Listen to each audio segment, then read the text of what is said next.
Assalamualaikum warahmatullahi wabarakatuh. Saya Dwi Savitri akan mempresentasikan tugas individu manajemen SDM 2. Sesi kedua, lingkungan kerja. Semangat dan kegairahan kerja para karyawan dalam melaksanakan tugas-tugas dipengaruhi oleh banyak faktor. Faktor-faktor tersebut antara lain jumlah dan kompensasi yang diberikan, penempatan yang tepat, pelatihan, rasa aman di masa depan, mutasi promosi, dan lingkungan kerja. Lingkungan kerja. Lingkungan kerja adalah keadaan di mana tempat kerja yang baik meliputi aspek fisik dan non-fisik yang dapat memberikan kesan menyenangkan, aman, tentram, perasaan betah atau kerasan, dan lain sebagainya. Lingkungan kerja yang segar, nyaman, dan memenuhi standar kebutuhan layak akan memberikan kontribusi terhadap kenyamanan karyawan dalam melakukan tugasnya. Faktor-faktor lingkungan kerja. Pewarnaan. Untuk ruang kerja, hendaknya dipilihkan warna-warna yang dingin atau lembut. Lingkungan kerja yang bersih. Lingkungan kerja yang bersih mempengaruhi semangat dan kegairahan bekerja.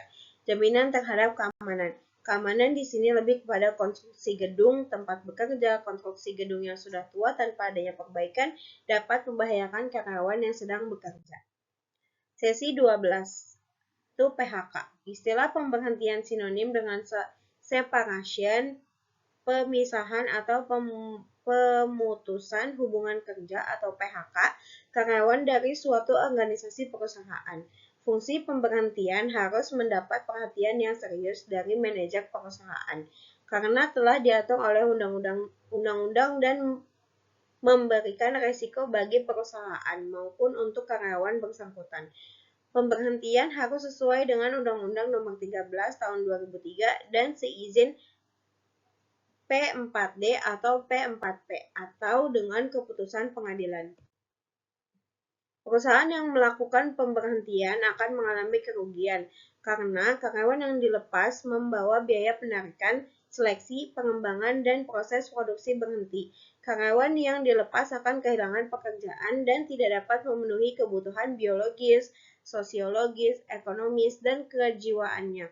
Manajer dalam melaksanakan pemberhentian harus memperhitungkan untung dan kerugiannya, apalagi kalau diingat bahwa saat karyawan diterima adalah dengan cara baik-baik. Sudah selayaknya perusahaan melepas mereka dengan cara yang baik pula. Lalu bentuk pemberhentian pegawai. Cuti. Cuti adalah meninggalkan pekerjaan untuk sementara waktu karena alasan kesehatan, masalah keluarga, pendidikan, dan rekreasi, serta bagi perempuan karena melahirkan.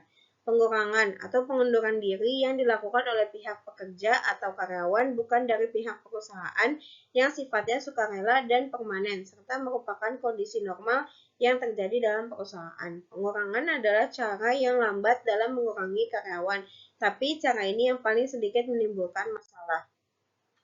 Pengunduran diri sementara. Pengunduran diri sementara merupakan permintaan pengunduran diri yang ditawarkan perusahaan kepada karyawan karena alasan bisnis dan ekonomis. Pemecatan atau PHK. Pemecatan adalah pemberhentian karyawan oleh pihak perusahaan yang bersifat permanen karena suatu alasan tertentu dan merupakan bentuk hukuman dari perusahaan. Alasan-alasan dari pemberhentian adalah alasan disiplin, alasan ekonomis, dan alasan bisnis. Pada karyawan yang dipecat atau diberhentikan biasanya mendapatkan pesangon dari perusahaannya. Pesangon adalah uang yang dibayarkan kepada karyawan yang diberhentikan secara permanen karena alasan ekonomi dan bisnis.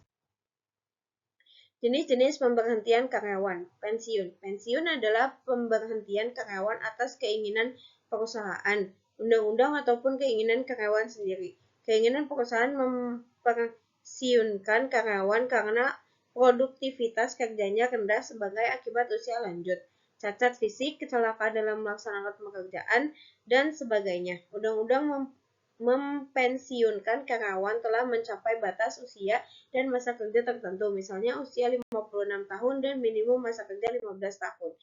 Kontrak kerja berakhir. Karyawan kontrak akan dilepas atau diberhentikan apabila kontrak kerjanya berakhir. Pemberhentian berdasarkan berakhirnya kontrak kerja tidak menimbulkan konsekuensi karena telah diatur terlebih dahulu dalam perjanjian saat mereka diterima. Akibat PHK. bagi karyawan PHK adalah merupakan awal pengangguran dan karena sulitnya lapangan pekerjaan belum tentu dalam waktu dekat mendapat pekerjaan lagi bagi perusahaan. Dengan adanya PHK tersebut, dengan mudah akan berpengaruh terhadap pekerja atau karyawan lain dan ini akan mengganggu ketenangan kerjanya dan khawatir suatu saat juga akan terkena PHK. Dengan rasa khawatir tadi, maka produktivitas akan menurun. Sekian dari saya. Assalamualaikum warahmatullahi wabarakatuh.